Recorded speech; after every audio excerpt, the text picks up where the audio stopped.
টানা বৃষ্টি আর পাহাড়ি ঢলে ডুবছে দেশের একের পর এক জেলা। কোথাও বুক সমান পানি, কোথাও মানুষ আশ্রয় নিচ্ছে ঘরের টিনের চালে। ৭ জেলায় প্রাণ হারিয়েছেন ৫৯ জন।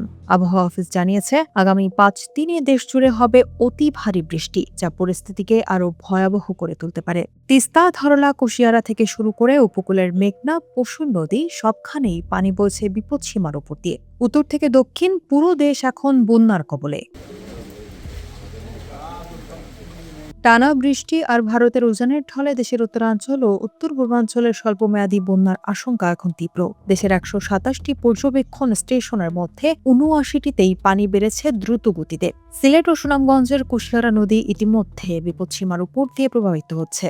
ফেঞ্চুগঞ্জ ও মারকুলি পয়েন্টে পানি উপচে প্লাবিত হচ্ছে নতুন নতুন এলাকা। আগামী ২৪ থেকে ৪৮ ঘন্টায় তিস্তা, ধরলা ও দুধকুমার নদীর পানি আরও বাড়ার পূর্বাভাস রয়েছে। ফলে লালমনিরহাট, নীলফামারী, রংপুর, গাইবান্ধা ও কুড়িগ্রামের নিম্নাঞ্চলগুলো দ্রুত তলিয়ে যাচ্ছে।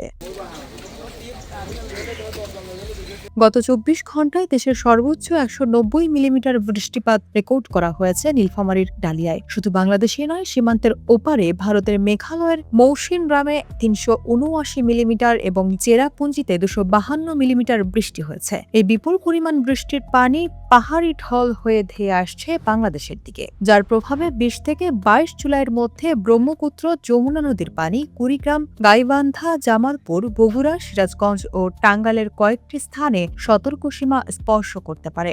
এমনকি পদ্মার পানি বাড়ায় পাটুরিয়া ঘাটের সংযোগ সড়ক ডুবে চরম ভোগান্তিতে পড়েছেন সাধারণ যাত্রীরা। এদিকে দেশের দক্ষিণাঞ্চলে অমাবস্যার প্রভাবে দেখা দিয়েছে অস্বাভাবিক জোয়ার। ভোলার মনপুরা ও চর ফ্যাশনের বেড়িবাঁধহীন চরাঞ্চলগুলো ৫ থেকে ৭ ফুট পানির নিচে তলিয়ে গেছে। ঘরবাড়িতে বুক সমান পানি ঢোকায় অনেক পরিবার ঘরের টিনের চালে আশ্রয় নিয়ে দিন কাটাচ্ছে।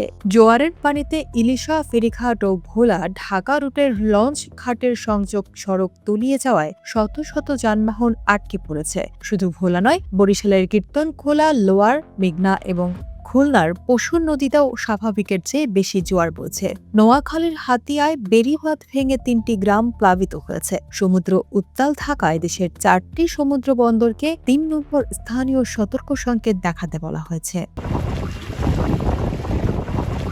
সবচেয়ে ভয়াবহ অবস্থা তৈরি হয়েছে দেশের পাহাড়ি ও উপকূলীয় জেলা খাগড়াছড়ি, রাঙামাটি, বান্দরবান, কক্সবাজার ও চট্টগ্রামে। অতিবৃষ্টি ও পাহাড়ি ঢলে এই অঞ্চলে এখন পর্যন্ত ৫৯ জনের মৃত্যু হয়েছে। এর মধ্যে শুধু কক্সবাজারেই মারা গেছেন ৩২ জন, যার মধ্যে ১৩ জন রোহিঙ্গা। চট্টগ্রামে ১৬ জন, বান্দরবানে ৭ ও রাঙামাটিতে ৩ জন প্রাণ হারিয়েছেন। বর্তমানে এই অঞ্চলের অনেক উপজেলা ও ইউনিয়ন সম্পূর্ণ বিচ্ছিন্ন। দুর্গত মানুষদের জন্য আশ্রয় কেন্দ্র খোলা হয়েছে এবং সরকারিভাবে ত্রাণ ও নগদ টাকা বিতরণ করা হচ্ছে। দুর্যোগ ব্যবস্থাপনা মন্ত্রণালয় সবাইকে নিরাপদ আশ্রয়ে থাকার নির্দেশ দিয়েছে।